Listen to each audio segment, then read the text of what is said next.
My name is Louise Mumford and I'm going to be taking you through 2 sessions about creating the perfect page turner. So this is for all you budding authors out there. I am the author of a thriller called Sleepless, and it has been picked to be the Asda Killer read. It has been in the top 50 of the UK Kindle ebook chart, and it has also been optioned for television. Most importantly though, I'm Welsh. Very proud to be from South Wales. So I hope that if you have any thoughts or you've been thinking of writing and you wanted to know how to create a page turner, then these 2 sessions will help you out. First of all then, what do I mean when I say a page turner? I think a page turner can be applied to any type of fiction. I think it can be literary or commercial fiction. So literary is often more character driven and commercial fiction is often more plot driven. I'm probably going to be talking more about the commercial side, the kind of books that you would see on supermarket shelves and in your local bookshops as well, and in Waterstones, because that's what I write, so that's probably what I'm more comfortable talking about. Okay, so first off then is something called your elevator pitch. Now, your elevator pitch is, imagine that you were in an elevator with somebody very important in the publishing world, maybe, and you had not even a minute to tell them what your book was about. And I know because I've done this, I've been at a festival, an important person has said, what's your book about?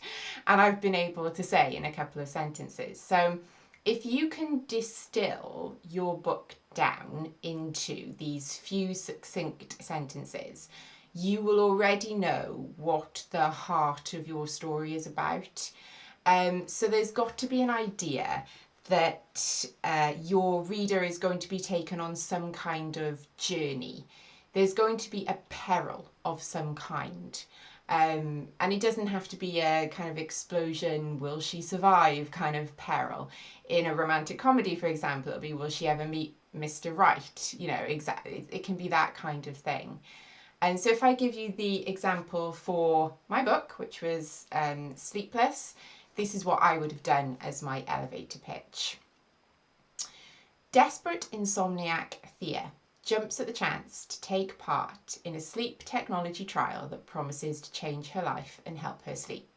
However, when she gets to the remote island where the sleep trial takes place, she discovers that the trial doesn't just want to help her sleep, it wants to control it. ... And so there I've got the main character. I've got what is spurring the main character on, that's her insomnia. I've got the peril that she's, you know, in that island, she's on her own and, you know, something horrible and dark is going on. And I've managed to do it all in a couple of sentences. So don't give the end away. Don't go into loads of detail about the plot. Don't tie yourself up in knots with, you know, sub-characters and, you know, and then this happens, and then that happens. Keep it brief, to the point, and hook your reader in. But it really helps to get your elevator pitch nailed beforehand, often before you write the book sometimes, because that can really help you focus on where your book is going and what your book is about. Okay. So you have your elevator pitch, and hopefully in that elevator pitch, what your reader is thinking is what happens next. You know, they've read the back of your book and they think, oh, what happens next? Now that's what you want them to be thinking. You want your reader to be constantly kind of going through and thinking, oh, I've got to read another bit. I've got to find out what happens next. And I think structure has to come into this. I think if you are writing, especially commercially, and I'm from more of the kind of crime genre, you do have to think about structure. You don't have to think about it beforehand, particularly when you're writing. If you're somebody who doesn't plan very much before you write, that's absolutely fine. Write the way that is comfortable to you, but afterwards, go back and see if your book is fitting into the structure that will make it easy and clear to read for your reader. So almost all stories, even fancy stories that you think don't, still fit into a 3-act structure. Now, sometimes the 3-act structure is called the 4-act structure because we like to confuse ourselves. So I'm going to talk about the 3-act structure in particular, so I think that's easiest. But you can find lots and lots of books on structure. In particular, there's a great one called Save the Cat, and it is one of the best ones on structuring your novel. It takes a lot of film ideas and films as examples, and I think that's a really clear and interesting way to understand about structure.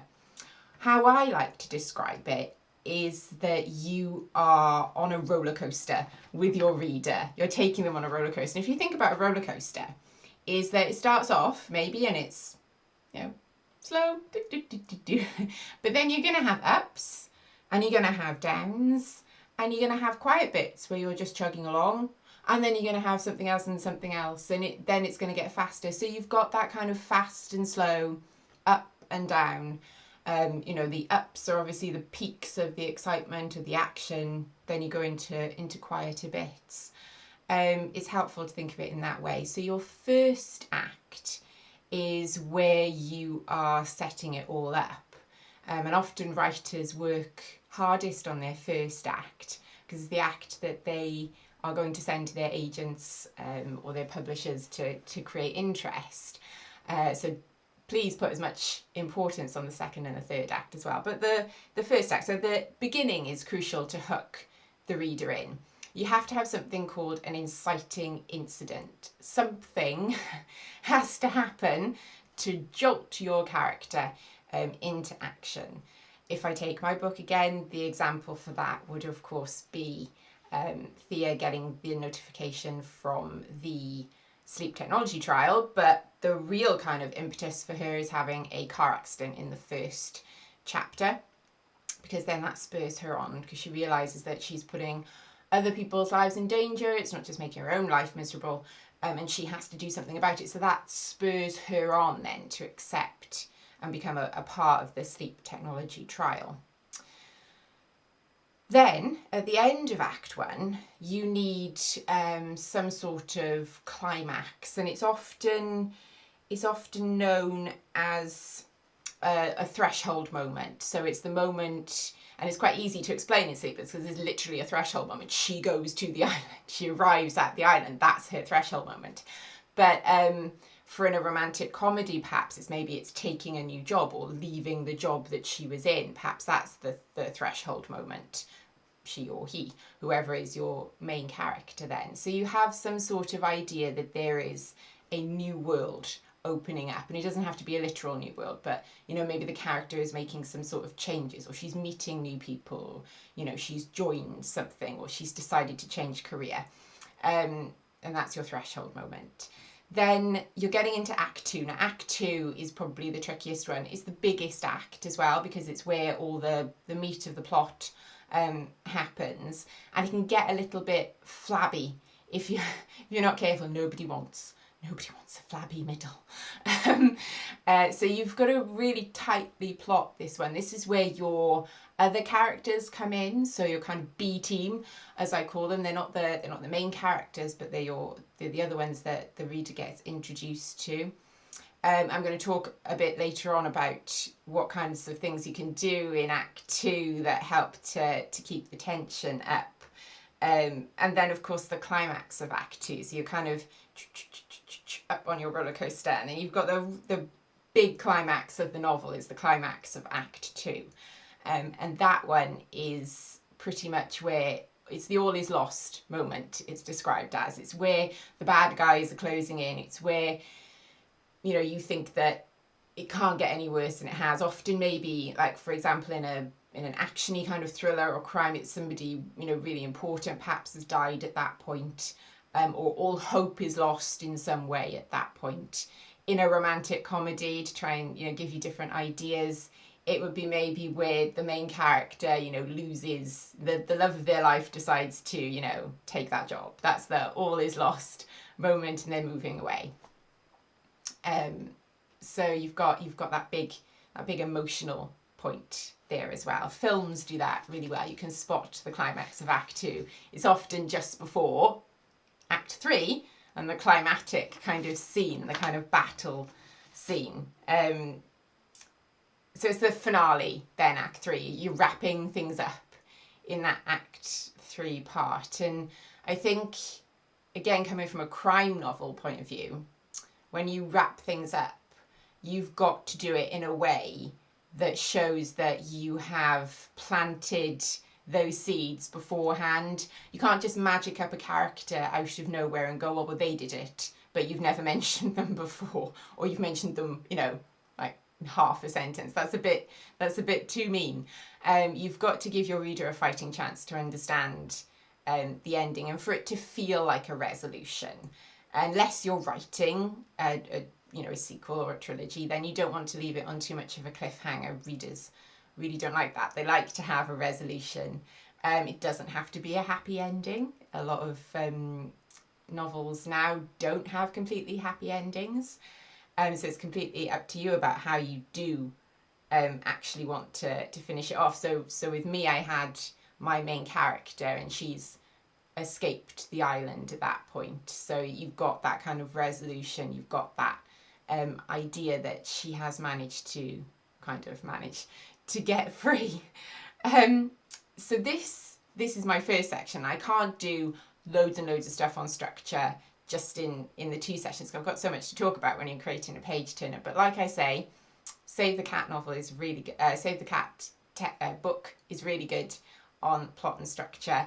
And if you would like to do any homework, which I'm not sure you would, but if you do, then I would advise watching a couple of films and seeing if you can plot, if you can actually map out that structure. Can you see in Act 1? Can you see an inciting incident? Can you see a climax of Act 1? Can you see Act 2 where the B team come in? Can you see where it kind of ratchets up and up and up and up the tension to that climax point before the roller coaster comes back down into the finale? It's always a good idea and quite easy to do because I'm sure all of us are going to see a film fairly quickly and it's a great way to plot as well. So that is the first bit for creating a perfect page turner. In the next session, I'm going to cover red herrings and misdirection.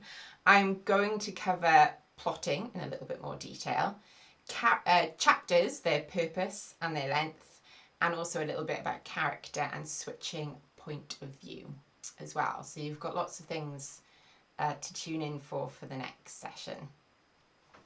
Thank you very much. Thank you for watching.